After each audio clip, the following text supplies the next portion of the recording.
Hello and welcome to this video on using video to drive learning outcomes. Video, as we all know, is a very effective means of achieving your learning goals. Research has shown that video can increase engagement and retention rates among your learners. This is because your learners are visual, and this is because video is a visual medium. They're also effective at conveying complex concepts, and this can lead to deeper and more meaningful learning experiences for your learners. There are, of course, different types of videos.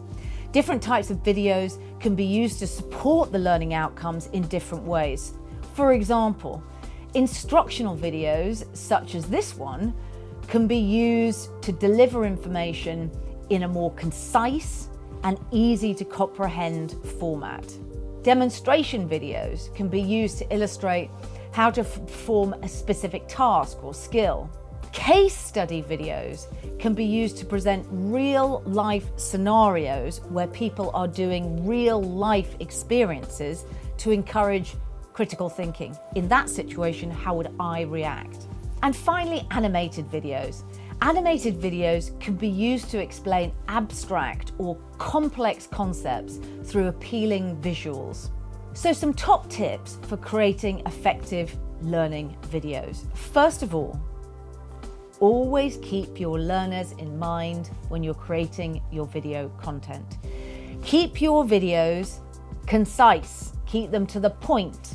Use visuals to support your content where possible, because these really enhance the learning experience. If you can, incorporate storytelling within your video content to help make it more engaging and, most importantly, more memorable. And finally, add interactive elements to the video to encourage activity and participation. This could include a quiz at the end of the video or a discussion question. Once your video is ready, incorporate it into your wider learning journey.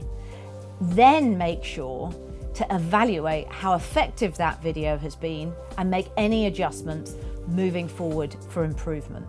And there we have it. Video is a remarkably effective learning tool if it's utilized correctly.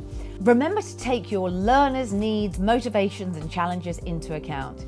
And don't be afraid to get really creative. Good luck.